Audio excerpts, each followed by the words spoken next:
అదే RTV app వార్తల్ని క్షణాల్లో చదివే అవకాశం ఉంటుంది. ఒక న్యూస్ పేపర్, ఒక టెలివిజన్ ఛానల్ మీ చేతుల్లో ఎప్పుడూ ఉంటాయి. మనతో పాటు బీజేపీ ఎమ్మెల్యే పైడి రాకేష్ రెడ్డి అని ఒకసారి ఆయనతో మాట్లాడించే ప్రయత్నం చేద్దాం. పైడి రాకేష్ రెడ్డి గారు, ఇప్పటిదాకా మీటింగ్ జరిగింది. మీటింగ్లో ఏం చర్చించారు? అసలు ఎటువంటి రానున్న రోజులు ఎటువంటి కార్యక్రమాలు ఉండనున్నాయి? అంటే ఈరోజు ఇప్పుడు తెలంగాణ ప్రజలు మా మీద ఒక బృహత్తరమైన బాధ్యత పెట్టారు.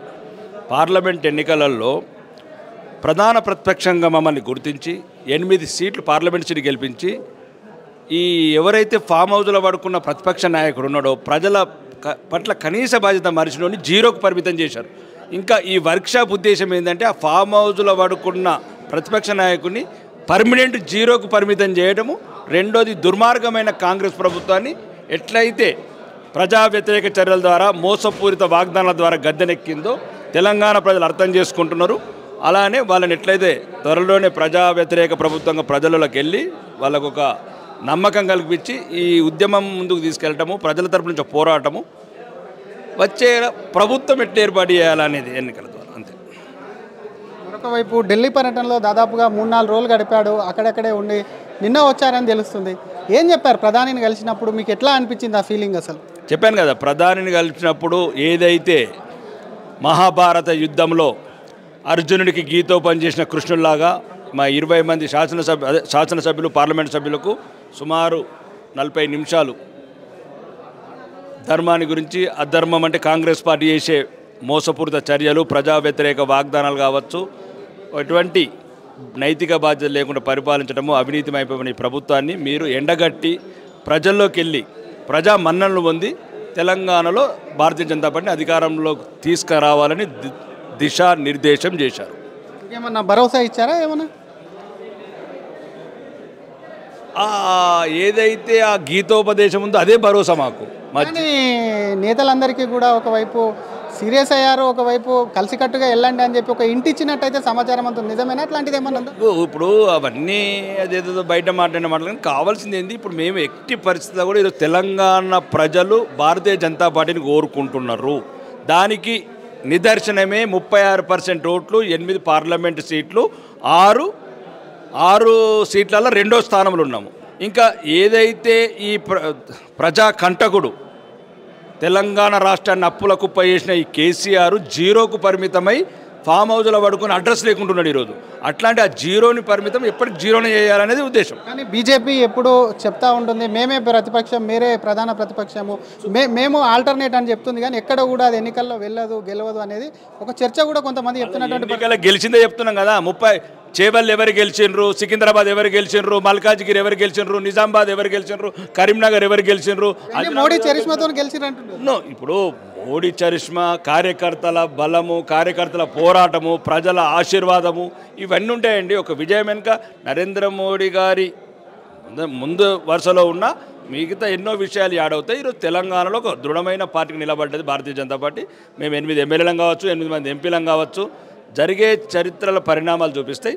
మాకు ఒక దృఢమైన నమ్మకం, ఎట్లయితే నరేంద్ర మోడీ గారు ఢిల్లీలో లాల్ కిల్లా మీద ఎట్లయితే జాతీయ జెండా ఎగరేస్తున్నాడో మేము కూడా గోల్కొండ కిల్లా మీద జెండా ఎగరేసేది పక్కా భారతీయ. రాకేష్ రెడ్డిని ఏమన్నా స్పెషల్గా పలకరించి ఏదైనా చెప్పారా చెవులో గిట్ట?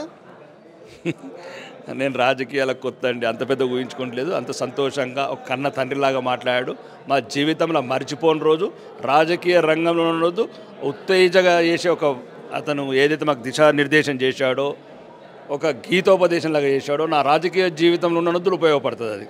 కానీ ఒకవైపు 4 ఏళ్ళ ఎన్నికలు ఉన్నాయి. 4 ఏళ్ళ ఎన్నికలకు ముందే మీ అందరినీ పిలుచుకొని మాట్లాడడం అనేది తెలంగాణ రాజకీయాల్లో రానున్న రోజుల్లో మార్పు చూడవచ్చా? 100%. త్వరలోనే కొత్త అధ్యక్షుడు, సంక్రాంతి తర్వాత కొత్త అధ్యక్షుడు, మొత్తం ఒక కొత్త మలుపు, ఒక కొత్త ఉత్సాహం. ఈరోజు యువత మొత్తం పార్టీలకు రావడానికి ఉవ్విలెడుతున్నది.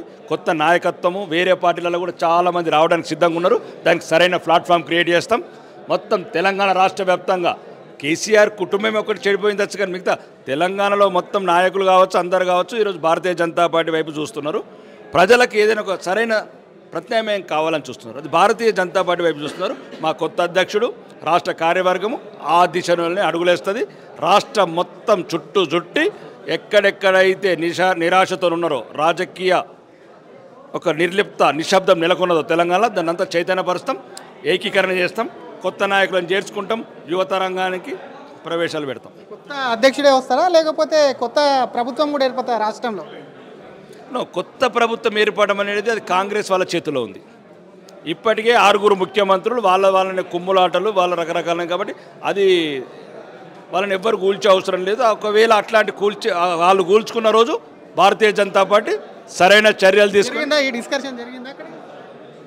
అంటే ఇప్పుడు దిశానిర్దేశం అనేది ఉంటుందండి. ధర్మయుద్ధం మేము చేసేది ఆ కాంగ్రెస్ ఆ గాంధీ ఫ్యామిలీ లాగా అధర్మ యుద్ధం చేయము. అట్లాంటి దిశలో అట్లాంటి చర్చలు ఉన్నాయి. ఒకవేళ కాంగ్రెస్ ప్రభుత్వం పడిపోయినప్పుడు అందరూ వాళ్ళ కాంగ్రెస్లో ఉన్న వాళ్ళే పడిపోవాలని కోరుకుంటున్నారు. మేం కాదు. మీరే మీడియాలో చెప్తున్నారు కాబోయే ముఖ్యమంత్రి బట్టి విక్రమార్క అని, కొందరేమో చెప్తున్నారు కాబోయే ముఖ్యమంత్రి ఉత్తమ్ కుమార్ రెడ్డి అని. దానికి మేమేం చేస్తామండి? ఎక్కడైతే రేవంత్ రెడ్డి గారు ఏమంటారు మహారాష్ట్రలో ప్రచారం చేసిన ప్రతి చోట ఓడిపోయినని వాళ్ళు చెప్తున్నారు, మేము చెప్పట్లేదు. అది ఒకవేళ ప్రభుత్వం పడిపోయినప్పుడు ప్రతిపక్ష పాత్రగా మేము ఏం పోషించాలో పోషిస్తాం, ప్రజల తరపున నిలబడతాం. రాకేష్ రెడ్డిని అధ్యక్షుడిగా కొత్త అధ్యక్షుడు చూడవచ్చు మేము గిట్ట? అసలు ఎప్పుడు చూడకు, ఇప్పుడే కాదు 5 ఏళ్ల తర్వాత చూడకు.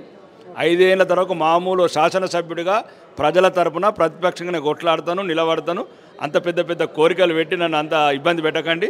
మామూలు శాసనసభ్యుడు చాలా సంతోషంగా ఉన్నాను. ఎవరైతే కొత్త అధ్యక్షుడు అవుతాడో ఆ అధ్యక్షుడి కింద ఎవరైతారు అనుకుంటున్నారు? మీకేమన్నా అధ్యక్షుడు కూడా డిసైడ్ అయిపోయాడు. అది జనవరి పిక్చర్ రిలీజ్ చేస్తాం. జనవరి సంక్రాంతి తర్వాత పిక్చర్ రిలీజ్ చేస్తాం. థ్యాంక్ యూ అండి. ఇది అసలు కొద్ది రోజుల తర్వాత కొత్త అధ్యక్షుడు రాబోతున్నారు. సంక్రాంతి తర్వాత కూడా రాష్ట్రానికి కొత్త అధ్యక్షుడు వస్తాడు. అప్పుడు మరింత ఉత్సాహంతో ముందుకెళ్తామని చెప్తూనే మోడీ తమకు ఒకవైపు కూడా చాలా పాయింట్లు కూడా చెప్పారు. రాజకీయంగా దిశానిర్దేశం చేయడం కాకుండా తెలంగాణలో ఉన్నటువంటి అనుకూలమైనటువంటి పరిస్థితులు ఏ విధంగా ఉన్నాయి, ఇక్కడ ప్రభుత్వాన్ని ఎట్లా ఏర్పాటు చేయాలన్న విషయాలన్నింటినీ సూచించారు. కాబట్టి ఏది కావాలన్నా తను తెలంగాణ నేతలకు కానివ్వండి తెలంగాణ ప్రజలకు ఇచ్చేందుకు సిద్ధంగా ఉన్నాను. కాబట్టి ప్రభుత్వమే ఏర్పాటుగా పోరాడాలని చెప్తూనే మరొక పక్క కాంగ్రెస్కు సంబంధించి ఏదైనా వాళ్ళు గొడవపడి ప్రభుత్వాన్ని కూలగొట్టుకుంటే మాత్రం ధర్మంగానే వెళ్తాం, ధర్మయుద్ధం చేసి ముఖ్యమంత్రి పీఠం ఖచ్చితంగా కైవసం చేసుకుంటామని చెప్తూనే తను ఎప్పటికి కూడా అధ్యక్షుడి రేసులో నేను సామాన్య ఎమ్మెల్యే కూడా కొనసాగుతానని చెప్పి కూడా ఎమ్మెల్యే పైడి రాకేష్ రెడ్డి అంటున్నారు. కెమెరామెన్ విజయ్తో శ్రీధర్, RTV, హైదరాబాద్. మరిన్ని వీడియోస్ కోసం ఛానల్ సబ్స్క్రైబ్ చేయండి. లేటెస్ట్ అప్డేట్స్ కోసం వాట్సాప్ ఛానల్ ఫాలో అవ్వండి. అండ్ లింక్ డిస్క్రిప్షన్ లో ఉంది.